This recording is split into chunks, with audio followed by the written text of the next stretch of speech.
네, 성도 여러분 한 주간 평안하셨습니까? 오늘도 거룩한 주일 되시기 바라겠습니다. 다 같이 마음을 모두시고 기도하심으로 12월 첫째 주 예배를 하나님께 드리겠습니다. 기도드립니다.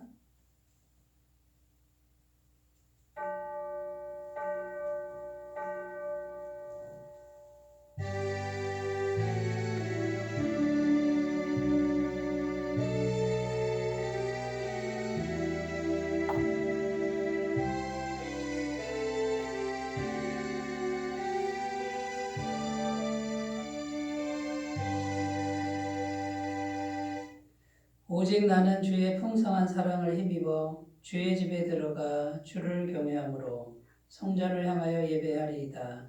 주께 피하는 모든 사람은 다 기뻐하며 주의 보호로 말미암아 영원히 기뻐 외치고 주의 이름을 사랑하는 자들은 주를 즐거워하리이다.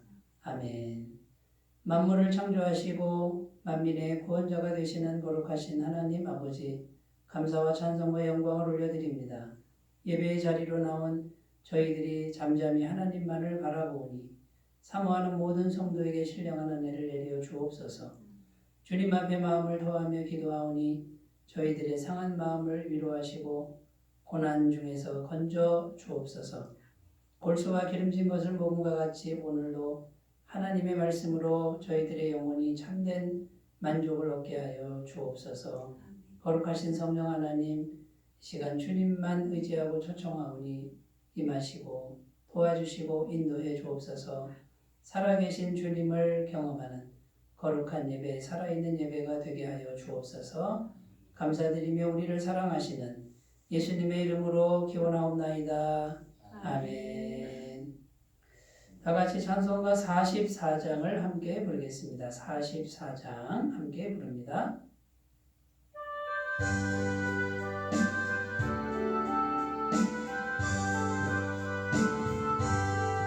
지난 일의 동안에 예수 인도했으니 주의 전에 모여서 감사 찬송합니다.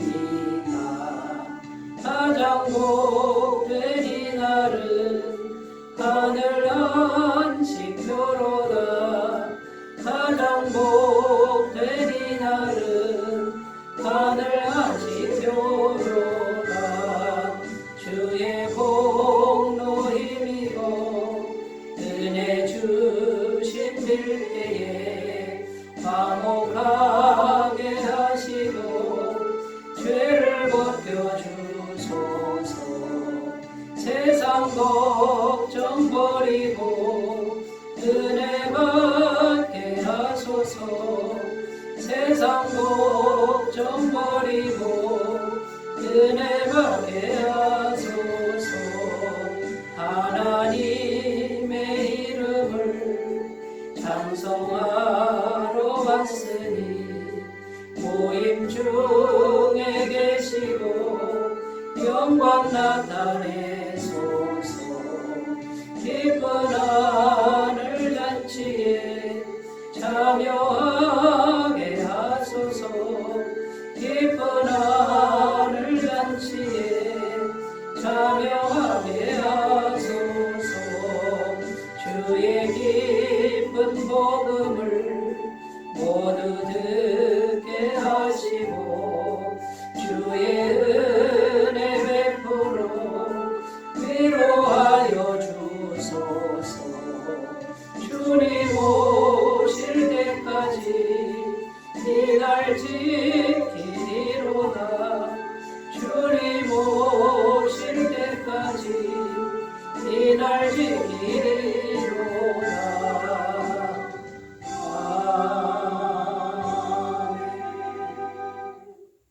사도신경으로 신앙 고백드립니다. 나는 전능하신 아버지 하나님 천지의 창조주를 믿습니다. 나는 그의 유일하신 아들 우리 주 예수 그리스도를 믿습니다. 그는 성령으로 잉태되어 동정녀 마리아에게서 나시고 본디오 빌라도에게 고난을 받아 십자가에 못 박혀 죽으시고 장사된 지 사흘 만에 죽은 자 가운데서 다시 살아나셨으며 하늘에 오르시어 전능하신 아버지 하나님 우편에 앉아 계시다가 거기로부터 살아있는 자와 죽은 자를 심판하러 오십니다. 나는 성령을 믿으며 거룩한 공교회와 성도의 교제와 죄를 용서받는 것과 몸의 부활과 영생을 믿습니다. 아멘. 하나님 말씀은 마태복음 5장 3절에서 7절 말씀입니다. 신약성경 5페이지 마태복음 5장 3절에서 7절까지 말씀을 제가 봉독해 드리겠습니다. 심령이 가난한 자는 복이 있나니 천국이 그들의 것이며 애통하는 자는 복이 있나니 그들이 위로를 받을 것이며 온유한 자는 복이 있나니 그들이 땅을 기업으로 받을 것이며 의에 줄이고 목마른 자는 복이 있나니 그들이 배부를 것이며 긍휼히 여기는 자는 복이 있나니 그들이 긍휼히 여김을 받을 것이며 아멘. 계속해서 팔복에 관한 말씀으로 은혜를 나누고 있습니다. 오늘 나눌 말씀은 팔복 중에 5번째 복이 되겠습니다. 5번째 복은 긍휼히 여기는 자는 복이 있나니 그들이 긍휼히 여김을 받을 것이다 라는 이제 그런 말씀이 되겠는데요. 여기도 보면은요, 복되도다 너 긍휼히 여기는 자여. 원어상으로는 이렇게 되어 있습니다. 그러니까 같은 의미입니다. 긍휼히 여김을 받기 때문에 복이 있다 그게 아니고 이미 긍휼히 여기는 마음을 가지고 있는 자체가 그게 복이다. 그 자체가 복되다 이런 뜻이고요. 복되도다 이미 복받은 자여 이런 뜻인데 누구로부터 복을 받았냐면 하나님으로부터 복을 받았다라는 뜻입니다. 그러니까 하나님으로부터 이미 마음에 긍휼히 여기는 마음을 가진 그 자체가 복이다. 그게 복인 거지 긍휼을 받아서 복이 아니다. 이제 그런 뜻인데 긍휼은 이거는 반드시 따라오는 것이죠. 그러니까 이미 하나님으로부터 마음에 긍휼히 여기는 마음을 가지고 있는 그 자체가 참된 복이다라고 말씀하고 있는 것입니다. 그러니까 팔복에 나오는 모든 복은 전부 이 성품의 복이고 심령의 복이고요. 근데 이거를 사람이 만들어내는 게 아니죠. 개발하는 게 아니라 하나님으로부터 받는 하나님의 성품이에요. 그러니까 하나님으로부터 받아야 되는 거죠. 그러니까 하나님을 떠나서는 팔복은 있을 수가 없다라는 것입니다. 그래서 세상 복하고 하나님의 말씀인 성경에서 말하는 복의 차이를 우리가 잘 생각하셨으면 좋겠습니다. 세상에서는 무언가 결과물이 나와야 되고 또 세상 관점에서 세상 가치관에서 귀한 것을 내가 얻었을 때 그걸 복이라고 하는데 성경에서는 그게 하나도 없어도 하나님으로부터 오는 영적인 복이죠. 심령의 복이 진짜 복이다, 참 복이다라고 계속해서 말씀하고 있다는 것을 우리가 오늘도 잊지 않고 기억하셨으면 좋겠습니다. 그래서 긍휼히 여기는 사람의 복 이것을 이제 살펴보는데 긍휼이라는 그 단어의 의미를 우리가 좀 더 깊이 있게 생각해 보고요. 그 다음에 긍휼히 여기는 사람이 어떤 복을 받을 것인가 이런 것을 또 살펴보고요. 그 다음에 긍휼히 여기는 마음을 가지려면 우리가 어떻게 해야 되는지 구체적으로 이 시간에 살펴보도록 하겠습니다. 첫 번째 긍휼이라는 단어의 의미에 대해서 살펴보겠습니다. 이 긍휼이라는 단어는 헬라어로는요 엘레에몬이라는 단어인데 구약 히브리어로는 2가지 단어가 해당됩니다. 라함이라는 단어와 헤세드라는 단어가 나오는데요. 이 라함은 슬픔, 애통 이런 뜻이 있습니다. 그리고 헤세드는 자비를 베풀다라는 뜻이 있는 겁니다. 그러니까 이제 이 긍휼이라는 단어 엘레에몬의 그 안에 슬픔과 애통이라는 뜻도 있고 자비를 베풀다 이런 뜻도 있는데 이 라함은 다른 말로 다른 사람의 슬픔을 공감하는 걸 말하는 겁니다. 감정적으로 공감하는 것.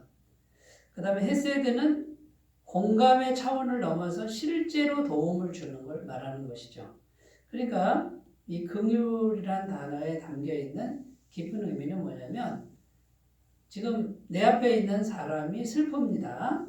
지금 어렵습니다. 그러면 마음으로 깊이 공감을 하는 거예요.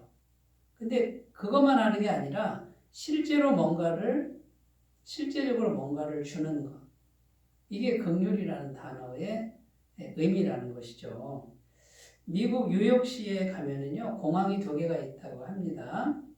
그 유명한 공항이 뭐가 있냐면 케네디 공항. 케네디 대통령을 기념해서 만든 공항이 있고요. 또 하나의 공항이 있는데 라구아디아 공항이라는 공항이 있다라고 합니다. 케네디 공항은 케네디 대통령의 이름을 딴 거고 라구아디아 공항은 라구아디아라는 사람의 이름을 딴 거죠. 이 사람은 어떤 사람이었냐면요. 아주 유명한 판사였다고 합니다. 이 판사가 왜 그렇게 유명하냐면요. 이 판사가 긍휼을 베푸는 사람이었다라는 거예요. 이제 도둑질을 해가지고 잡혀온 범죄자가 있습니다. 증거도 확실합니다. 근데 이 판사는 법대로 구형을 내립니다. 당신은 유죄고 벌금 20불을 내시오. 이렇게 법대로 구형을 내립니다. 그런데 그걸로 끝나는 게 아니라 구형을 내린 다음에 판사의 자리에서 내려오셔가지고 자기 지갑을 딱 엽니다.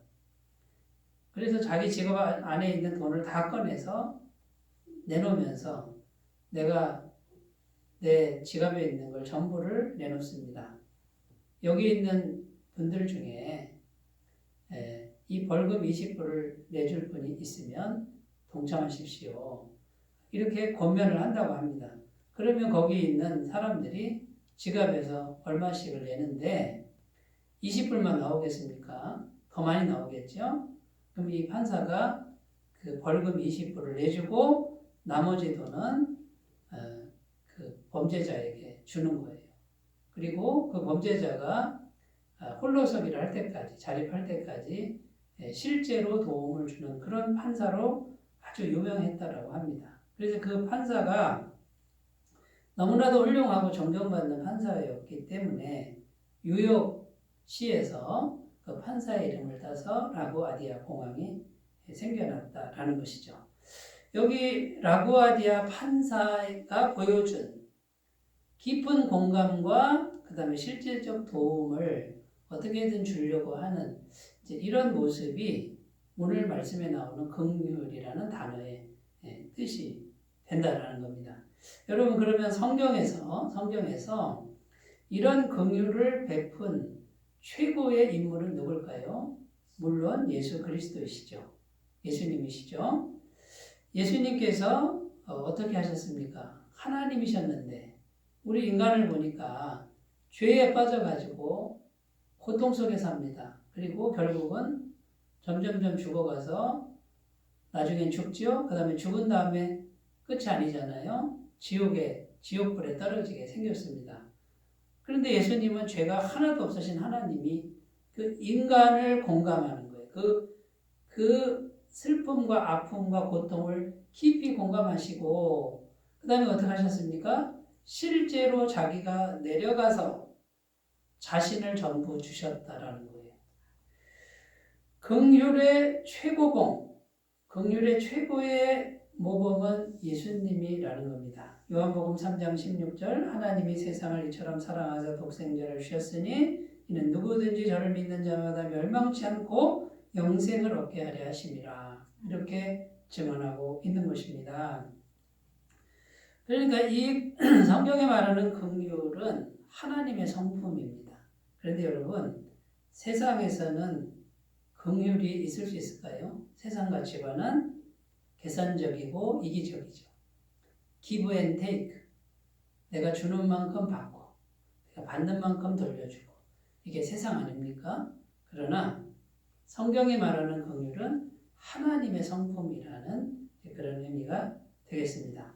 자, 그런데 이런 긍휼을 베푸는 사람에게 어떤 은혜가 있냐면 그들이 긍휼히 여김을 받을 것이다. 이렇게 오늘 말씀을 말합니다. 자, 그러면 긍휼히 여김을 받는다 할 때 이 단어의 주어가 누구냐면 하나님이에요. 하나님이 그들을 긍휼히 여기실 것이다. 이런 뜻입니다. 하나님으로부터 긍휼을 받을 것이다. 이런 뜻입니다. 이 미래형입니다. 미래형인데 자, 내가 지금 긍휼을 베풀었습니다. 실제적 도움도 주고 공감도 하고. 그러면 미래형. 그 미래가 금방 미래일 수도 있고 조금 더 미래일 수도 있고 우리가 죽는 순간이 될 수도 있고 미래형인데 살아있는 동안에 하나님의 긍휼을 받고 그 다음에 우리가 죽을 때 종말에 가서도 긍휼을 받고 이 두 가지 의미가 담겨 있다라는 거예요. 첫 번째, 현세에서 긍휼을 받습니다. 하나님으로부터 긍휼의 은혜를 받는다라는 거예요. 영국에 아주 유명한 수상이 있습니다. 윈스턴 처칠이라는 분이 계시죠. 이분에 관련된 일화가 있는데 이 윈스턴 처칠이 소년이었을 때 시골 마을에 이제 간 거예요. 여행을 갔는데 그 시골 마을에서 이제 혼자 수영을 하고 있었습니다. 그래서 수영하다가 다리에 쥐가 났는데 이제 꼼짝없이 익사하게 생긴 거예요. 그런데 그 시골 마을에 있는 한 소년이 뛰어들어가지고 그 윈스턴 처칠을 구해냅니다. 그 물에서 구해내죠. 그래서 이 처칠이 집에 돌아가서 부모님께 있었던 일을 말을 하고 그 시골에 있는 그 소년에게 소원을 들어줬으면 좋겠습니다 하고 부탁을 하니까 그 처칠 부모님이 귀족이잖아요. 평민 집에 가가지고 너의 소원이 무엇이냐 이렇게 물었습니다. 그 소년이 공부를 시켜주시면 제가 의사가 될 수 있습니다. 그래서 학비를 다 대줘서 이 소년이 이제 나중에 의사가 됩니다. 이 의사가 된 소년 이름이 플레밍이라는 사람이고요. 이 플레밍이 무엇으로 유명하냐면 페니실린을 개발한 사람이에요. 그런데 2차 세계대전 때 처칠 수상이 전쟁을 지휘하잖아요. 근데 이 처칠 수상이 전쟁 중에 폐렴에 걸립니다. 그래서 꼼짝없이 죽게 생겼는데 이 플레밍이 훌륭한 의사가 돼서 페니실린을 개발을 했어요. 그 페니실린이 비행기를 타고 처칠에게 배달이 되고 그 약을 투여하니까 또다시 이 윈스턴 처칠이 죽음에서 생명을 건졌다라는 것입니다. 여러분, 내가 긍휼을 베풀면요, 그게 어디로 안 간다는 거예요. 그 평민 소년이 목숨을 걸고 귀족 소년을 구해주니까 그 귀족 소년이 공부를 시켜주고 공부를 시켜주는 긍휼을 베푸니까 이 의사가 다시 생명을 살리는 약을 개발하고 이게 계속 이런 은혜가 있다라는 것이죠. 성경 말씀에도 너희가 무엇으로 심든지 그대로 거두리라 이렇게 말씀하고 있는 것을 기억하셨으면 좋겠습니다.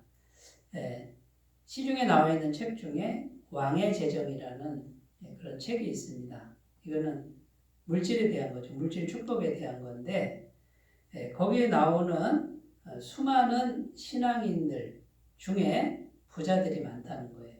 그런데 그 신앙을 가진 부자들의 공통점이 뭐냐면 다른 사람이 어려울 때, 가난할 때 어떻게든지 실제적으로 도움을 베푼 사람들.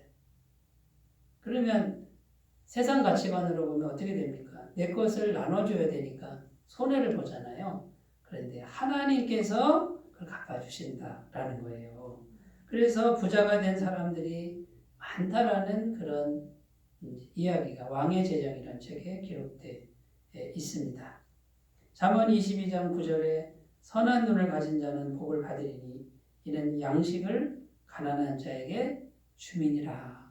자, 내가 가질 양식을 가난한 자에게 주는 사람을 뭐라 그래요? 선한 눈을 가진 사람이다. 그 사람은 복을 받을 것이다. 이렇게 증언하고 있고요. 잠언 11장 25절 구제를 좋아하는 자는 풍족하여질 것이요 남을 윤택하게 하는 자는 자기도 윤택하여 지리라.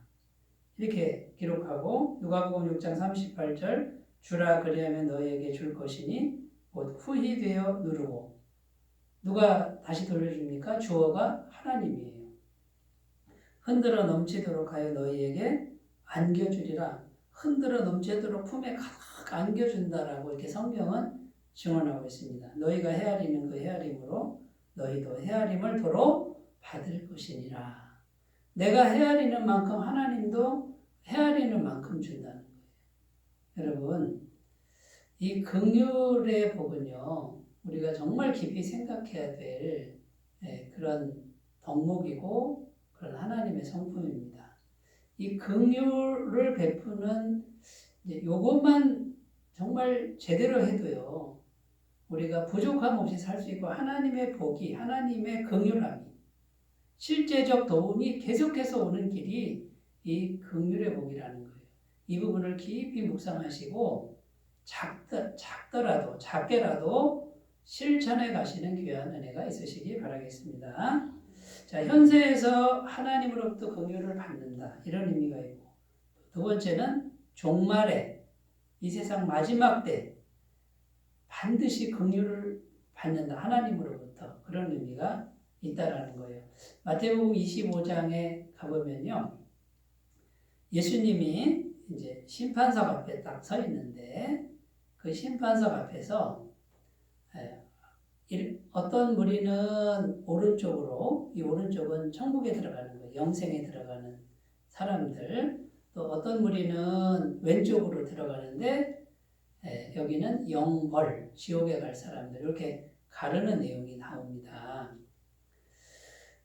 마태복음 25장 31절 33절을 읽어보면 이렇게 되어 있습니다. 인자가 영광으로 모든 천사와 함께 올 때에 자기 영광의 보좌에 앉으리니 모든 민족을 그 앞에 모으고 각각 구분하기를 목자가 양과 염소를 구분하는 것 같이 하여 양은 오른편에 염소는 왼편에 두리라. 이런 내용이에요. 자, 그런데 이제 오른쪽에 들어가는 사람, 영생에 들어가는 사람, 왜 영생에 들어가느냐? 이제 그 내용이 나오는데 25장 34절 36절에 보면 이렇게 기록합니다. 그때 임금이 그 오른편에 있는 자들에게 이르시되 내 아버지께 복받은 자들이여 나와 창세로부터 너희를 위하여 예비된 나라를 상속하라. 내가 줄일 때에 너희가 먹을 것을 주었고 목마를 때에 마시게 하였고 나그네 되었을 때에 영접하였고 헐벗었을 때에 옷을 입혔고 병들었을 때에 돌보았고 옥에 갇혔을 때에 와서 보았느니라. 이 예수님이 이 오른쪽에 들어가는 영생에 들어가는 사람들에게 하신 말씀이라는 거예요. 그런데 이 영생으로 들어가는 사람들이 이렇게 말해요. 아니, 우리가 언제 주님께서 줄이실 때 먹을 걸 주었습니까? 우리가 언제 또 목마를 때 마실 걸 주었고 나그네 될 때 영접했습니까? 헐벗을 때 옷을 입혔고 우리가 도무지 기억이 나지 않는데 언제 우리가 주님께 그렇게 했습니까? 이렇게 물었더니 주님께서 마태복음 25장 40절에 이렇게 대답합니다. 임금이 대답하여 이르시되 내가 진실로 너희에게 이르노니 너희가 여기 내 형제 중에 지극히 작은 자 하나에게 한 것이 곧 내게 한 것이니라. 이렇게 말씀하셨다라는 거예요. 지극히 작은 자라는 건요, 세상에서 가장 가치 없는 자, 이런 뜻이에요. 아주 무가치한 자.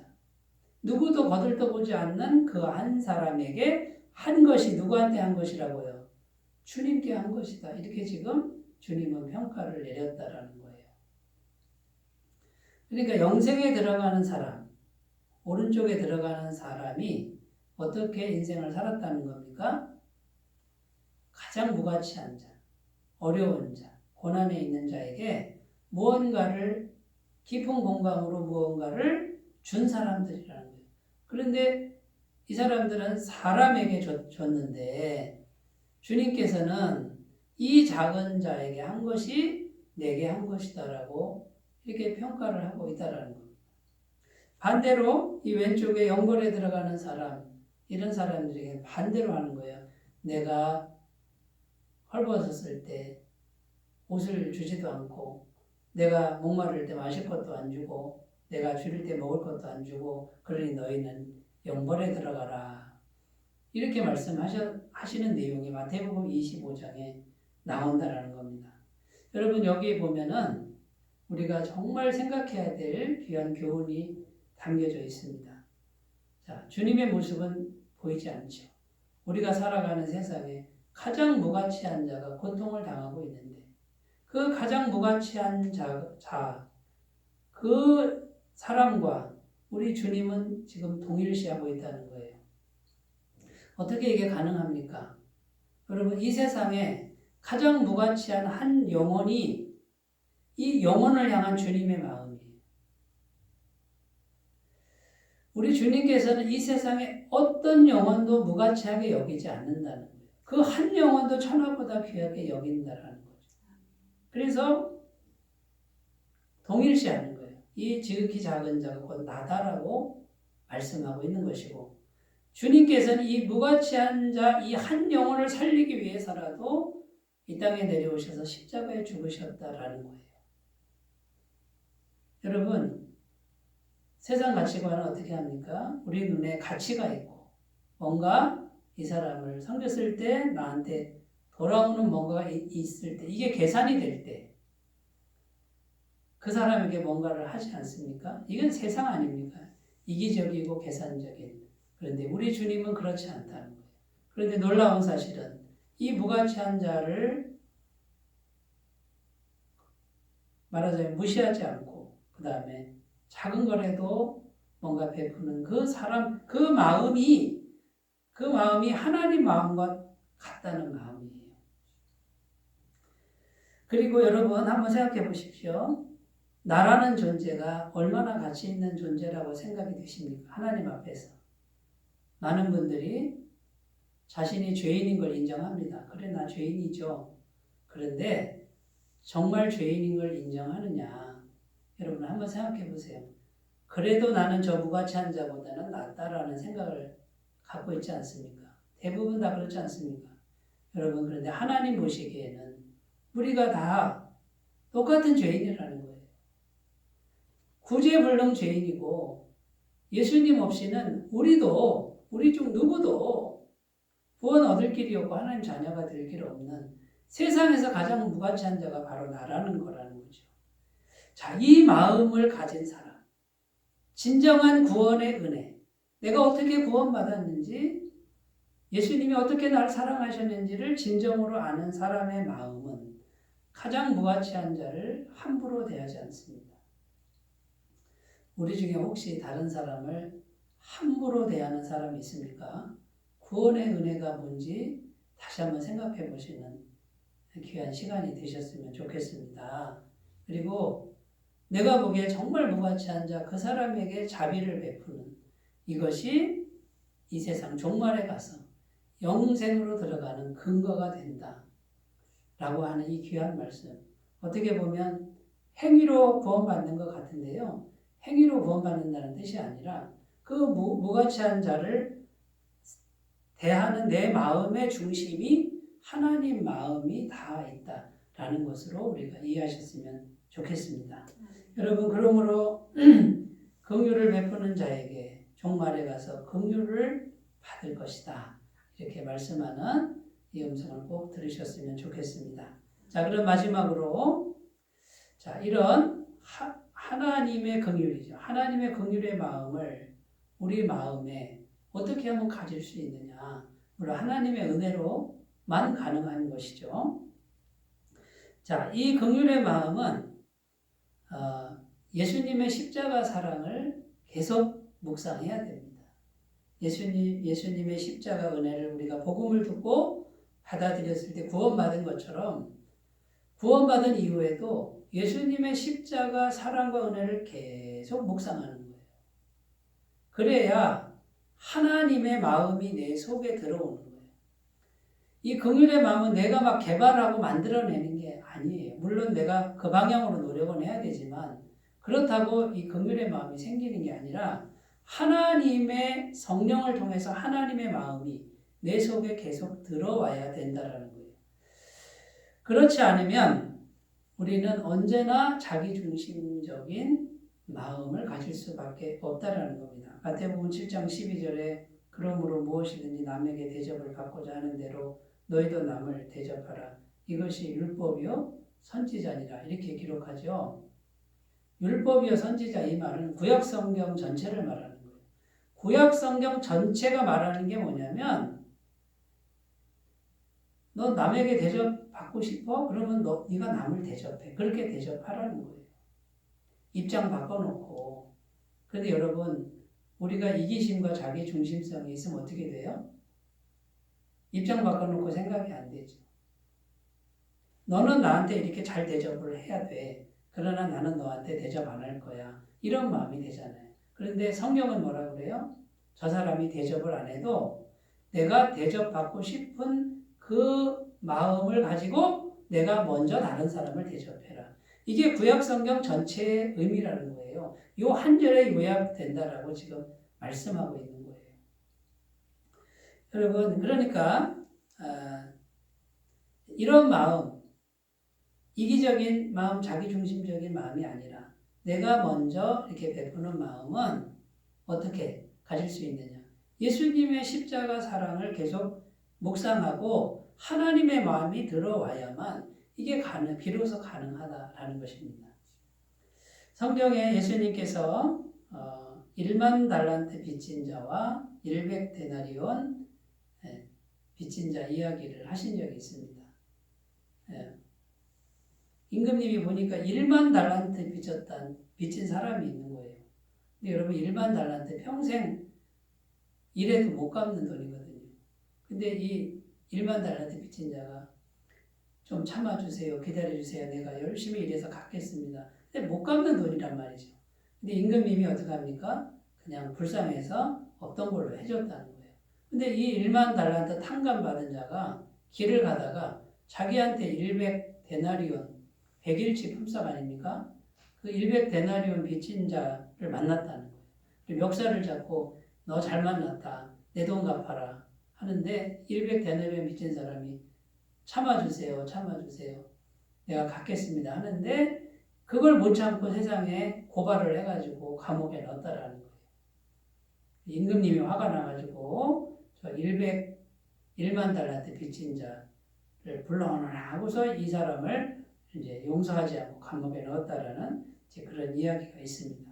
여러분, 예수님의 십자가 사랑을 계속 우리가 이렇게 마음에 받아들이면요, 이런 마음들이 극복이 되는 거예요. 우리 인간적인 마음, 자기중심적인 마음이 극복이 될 수 있습니다. 하나님의 마음이 들어오지 않으면 극복하기가 어렵다는 거예요. 여러분, 시간을 내셔서 주님의 십자가를 묵상하셨으면 좋겠습니다.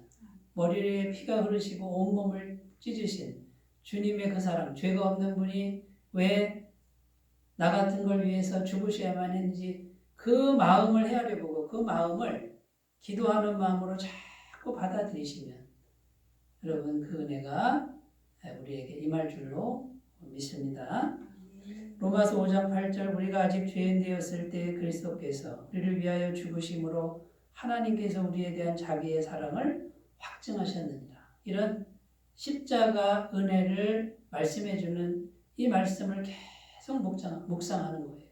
내가 아직 죄인 되었을 때 그리스도께서 나를 위해 죽으심으로 하나님의 사랑을 확증하셨구나. 아멘. 아멘 하고 마음에 채우시면 그 하나님의 긍휼의 마음이 우리에게 그대로 전가가 될 줄로 믿습니다.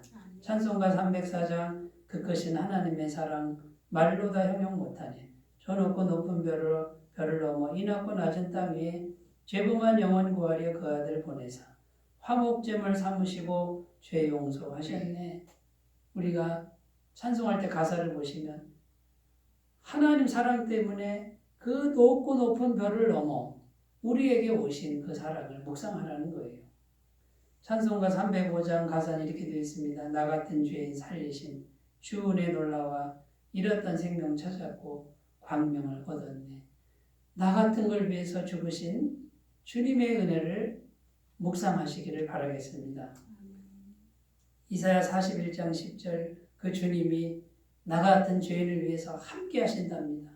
떠나지 않고 지키신답니다. 두려워 말라 내가 너와 함께 함이니라. 놀라지 말라 나는 내 하나님이 됨이니라. 내가 너를 굳세게 하리라. 참으로 너를 도와주리라. 참으로 나의 의로운 오른손으로 너를 붙들리라. 시편 17편 8절 9절 나를 눈동자같이 지키시고 주의 날개 그늘 아래에 감추사 내 앞에서 나를 압제하는 악인들과 나의 목숨을 노리는 원수들에게서 벗어나게 하소서. 주님께서 눈동자처럼 나를 지켜보시는 이걸 묵상하는 거예요.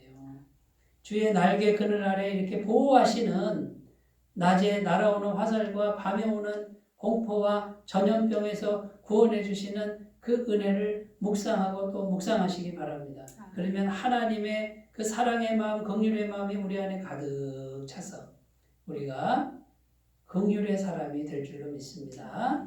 그러면 복되도다 너 긍휼히 여기는 자여. 하나님의 긍휼의 마음을 갖고 있구나. 너 진짜 복받은 사람이다. 이렇게 선포하시는 귀한 은혜를 받으실 줄로 믿습니다. 기도하겠습니다. 하나님 아버지, 우리 모두가 하나님의 긍휼의 마음을 그대로 받아들일 수 있도록 도와주옵소서. 하나님의 십자가 사랑을 묵상하게 도와주시고 약속의 말씀을 묵상할 때 성령께서 긍휼의 마음이 충만하도록 역사하여 주옵소서. 현세의 하나님으로부터 긍휼의 복을 받고 종말에 긍휼의 복을 받는 우리 모두가 되게 해 주옵소서. 예수님의 이름으로 기도드립니다. 아멘. 찬송가 421장 함께 부르겠습니다. 421장.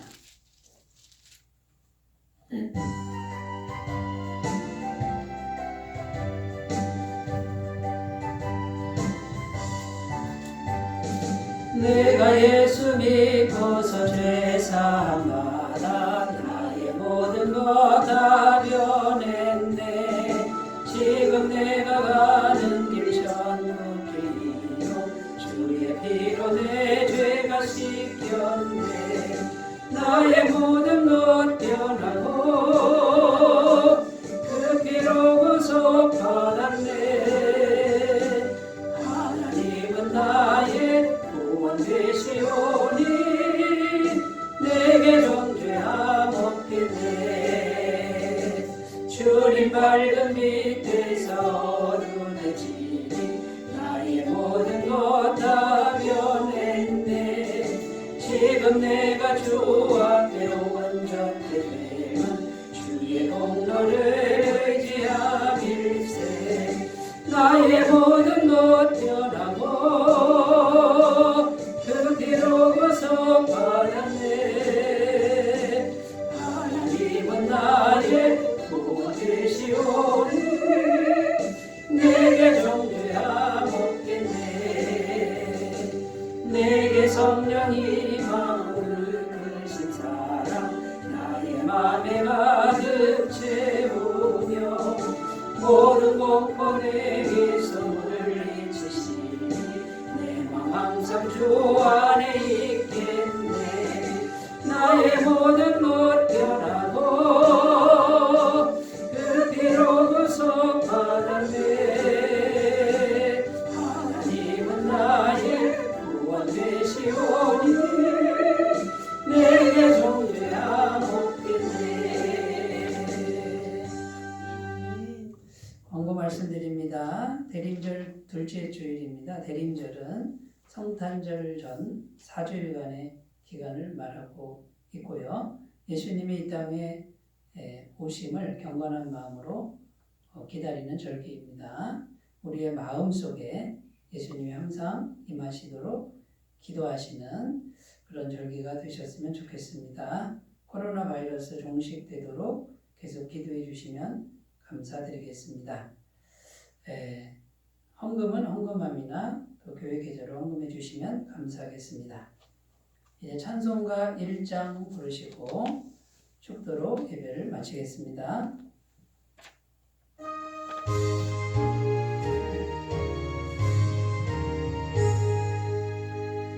만국의 근원 하나님 온 백성 찬송 드리고 저 전사여 찬송하세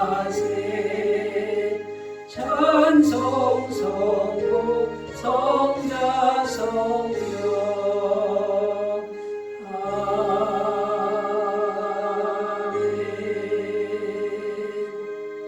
이제는 우리 주 예수 그리스도의 은혜와 하나님 아버지의 사랑하심과 성령님의 교통하심이 오직 하나님만 바라보며 십자가를 통해 보여주신 하나님의 그 크신 긍휼의 마음을 우리 마음에 담기를 소원하고 또 기도하고 결단하는 주의 모든 백성들 위해 영원토록 함께 하시기를 간절히 축원하옵나이다. 아멘.